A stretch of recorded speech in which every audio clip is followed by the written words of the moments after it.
네, 여러분 안녕하십니까. 어제 정치적 이변이 있었지요.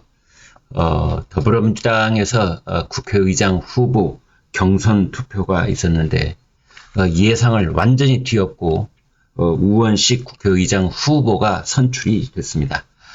추미애 후보, 따놓은 당상처럼 그렇게 얘기가 됐는데 패배의 쓴맛을 보고 말았습니다. 사진 먼저 좀 보여드리겠습니다.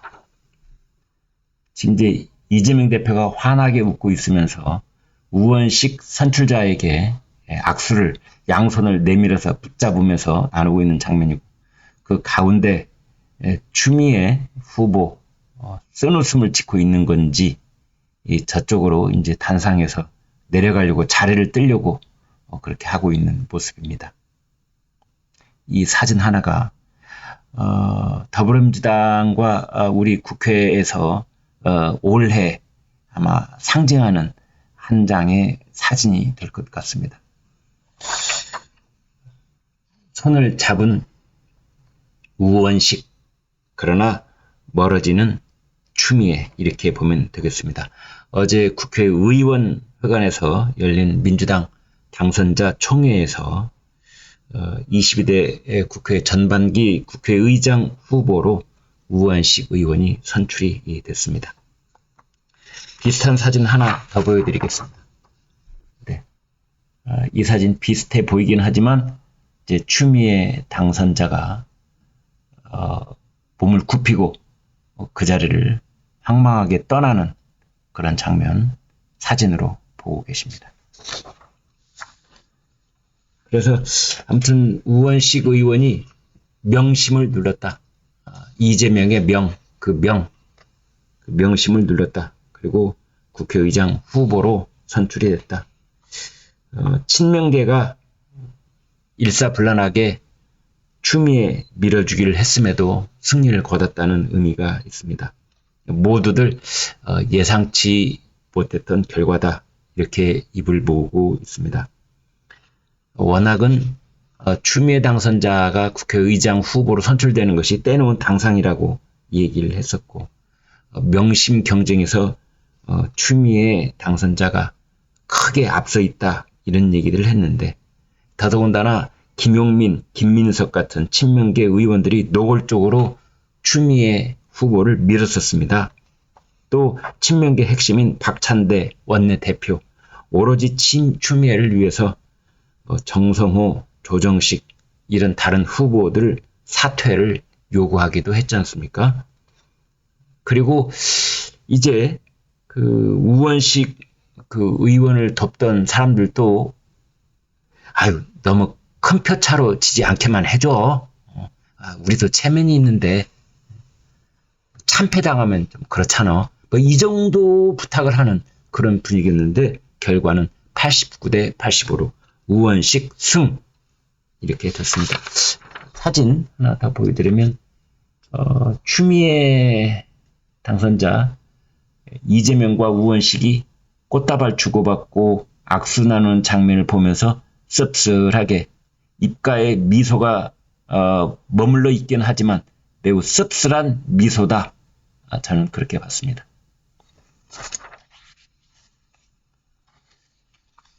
추미애가 졌다. 동아일보는 간결하게 제목을 뽑았더군요. 국회의장 후보의 우원식 이변이다. 이것은 추미애의 강성 이미지, 그리고 이재명의 일극체제, 이러한 것이 더불어민주당 의원들에게 부담으로 작용한 것 아니냐. 강성 일변도를 외친 추미애 당선인에 대한 의원들의 비토 정서가 커진 것이다. 원내대표에 이어 국회의장까지 명심에 좌우되면 오히려 이재명 대표에게 부담을 줄 수 있다는 우려도 있었다, 이제 이런 겁니다. 강성 친명계가 앞장서서 의장 후보들을 교통정리 한다는 말이 보도가 됐을 때 더불어민주당 중진들 사이에서는 의원이 허수아비냐, 이런 반발이 있었던 것도 사실입니다. 그리고 또 하나, 우원식 의원이 소속되어 있는 김근택의 모임, 즉 민평련하고 을지로위원회가 우원식 의원에게 표를 몰아줬다. 뭐 이런 분석도 나오고 있습니다. 아무튼 추미애가 꺾였습니다. 그리고 명심에는 제동이 걸렸습니다. 큰 표 차이는 아니고 89대 80. 89대 80이라는 이러한 비율 차이가 오히려 현실을 더 적나라하게 반영하는 측면도 있다. 저는 그렇게 봅니다. 이재명 마음대로 휘두를 수 있다는 그 명심에 따른 일방통행, 이것이 역풍을 불러온 것입니다. 그리고 추미애의 선거 전략이 잘못됐다. 초강경으로 가고 그랬지만 추미애의 그 불확실성, 럭비공 뭐 이런 이미지가 반감을 불러일으킨 것 아니냐.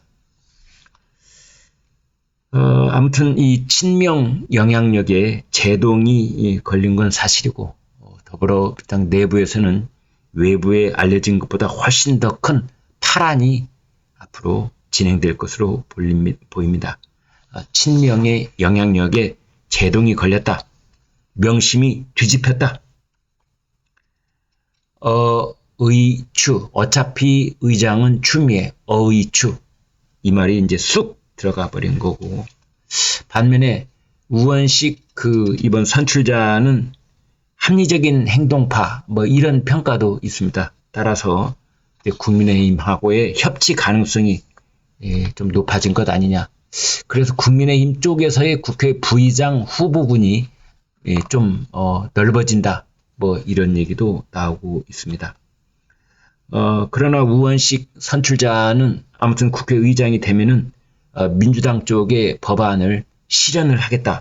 뭐 이렇게 얘기를 하고 있어서 뭐 어느 한쪽으로 일방적으로 그렇게 해석하기는 아직 이른 것 같습니다. 공식적으로 국회의장을 선출하는 그 투표는 6월 5일 제22대 국회 본회의 때 있을 예정이고 그날 이제 확정이 된다. 이렇게 보면 되겠습니다. 이재명 대표가 추미애 전 장관을 낙점을 했다는 것이 기정사실화 됐던 상황에서 이변이 발생을 한 셈인데 따라서 이재명 리더십에 의문이 제기된 것이다. 이렇게도 볼 수 있습니다. 연합뉴스는 이렇게 분석을 했더군요.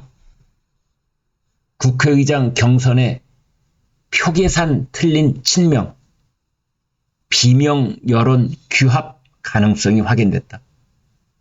비명계가 규합될 수 있는 그런 가능성, 지금까지는 뭐 택도 없다. 그 이재명 일극 체제는 흔들림 없을 것이다. 그랬는데 아니야. 친문계, 비명계 규합 가능성. 이런 얘기가 나오고 있습니다. 당내 역학구도에 큰 변화가 올 것이다. 이제 그런 얘기 지금 나오고 있다. 이렇게 보면 되겠습니다. 아무튼 추미애 추다르크 선명 행보 그랬는데 그거보다는 독불장군 이미지가 더 컸던 것이 사실인 것으로 보인다. 또 추미애는 국회의장이 된 다음에는 명심이 작동하지 않을 것이다. 추미애는 자기 정치를 할 것이다. 뭐 이런 얘기도 있었습니다.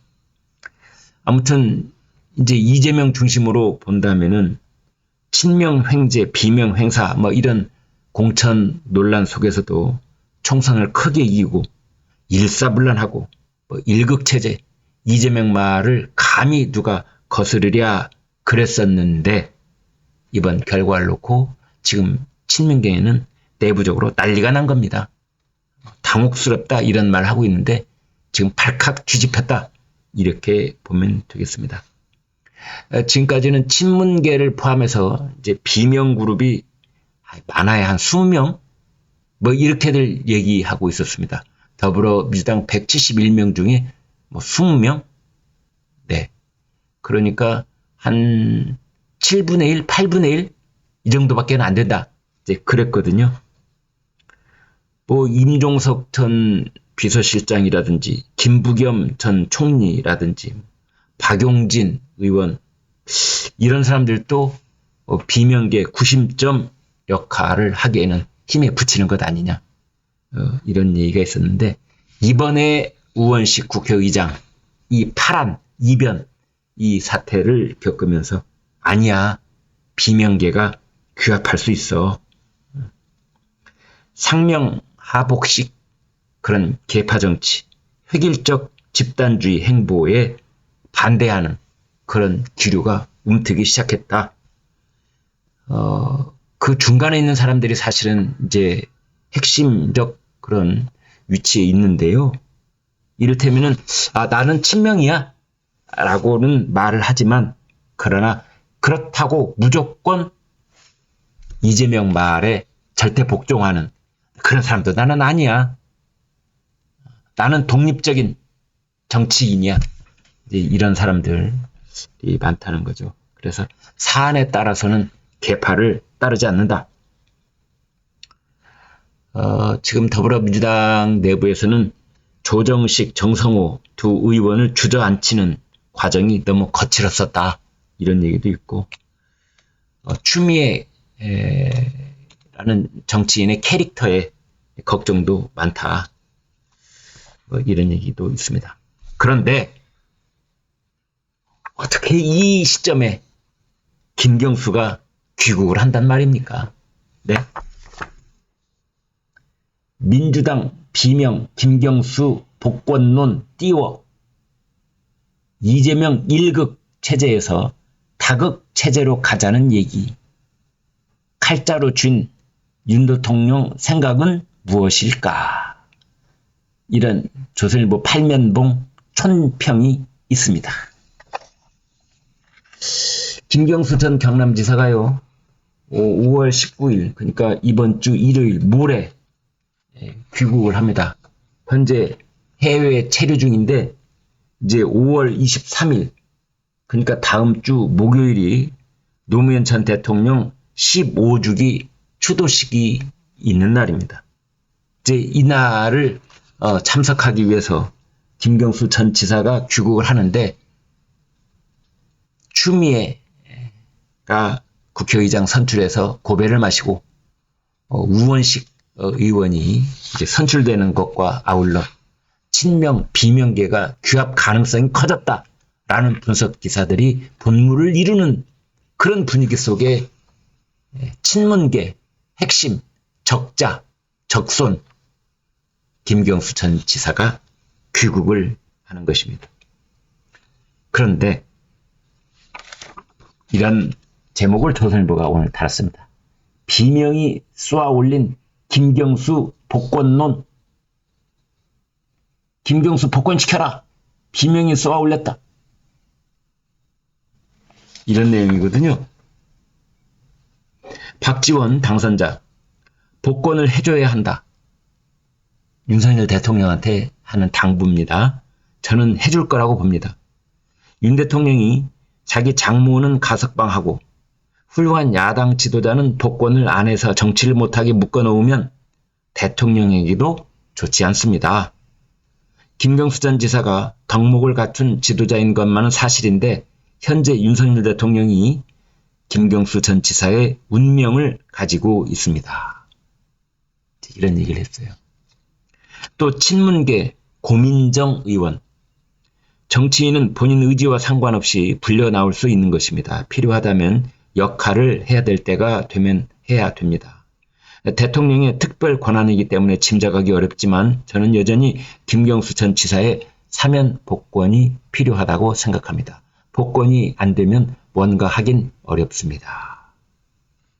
이렇게 있거든요. 그래서 지금 더불어민주당이 그렇지 않아도 우원식 의원의 국회의장 후보 선출로 술렁술렁하고 있는데, 김경수 전 경남지사까지 겹쳐서 지금 크게 요즘 보통 시끄러운 그런 상황이 아닌 겁니다. 친명계에서는 친문, 친노, 적자, 김경수가 이제 공식적으로 등장하는 거 아니냐, 여기에 경계를 하고 있다. 야권 관계자 이렇게 분석하고 있습니다. 박지원 당선자가 이 시점에서 김경수 전 지사 복권 필요성을 꺼낸 것은 단순히 희망사항만은 아닐 것이다. 그래서 그간에 있었던 모종의 물밑 흐름을 읽어내고 김경수 전 지사의 복권을 언급하고 나온 것이 아니냐. 이제 그런 거지요. 윤석열 정부 한때 김경수 전 지사의 복권 여부를 심도 있게 검토했던 것도 사실입니다. 그리고 이제 4월 10일 총선 패배로 야당과의 협치를 모색하는 움직임과 맞물려 복권 조치 가능성이 한층 커졌다. 이렇게 볼 수 있습니다. 더더군다나 조국 혁신당 조국 대표가 자녀 입시 비리 등으로 1심, 2심에서 징역 2년이 선고돼서 대법원 상부심 재판을 받고 있는 점도 김경수 전 경남지사의 역할론을 키우고 있습니다. 광복절, 연말 특사, 올해에도 복권 기회는 여러 차례 있다. 이렇게 보면 되겠습니다. 다만 윤 대통령이 김경수 전 지사를 복권해 줄 경우 자칫 야권의 차기 대선 경쟁 구도에 개입하려 한다는 의심을 이재명 대표에게 던져줄 수 있다. 뭐 이런 얘기도 나옵니다. 아무튼 친명 진영에서도 이재명 대표는 친문계의 적자는 아니다. 이렇게 솔직히 인정을 하면서 그런 점에서 김경수가 친문 진영의 구심점으로 등장하는 것은 신경 쓰이는 일이다. 이렇게 토로를 하고 있습니다.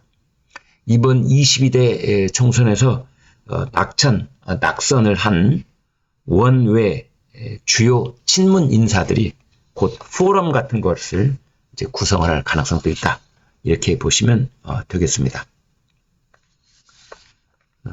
오늘 중요 정치 뉴스 여기까지 요약을 했습니다. 여러분 고맙습니다.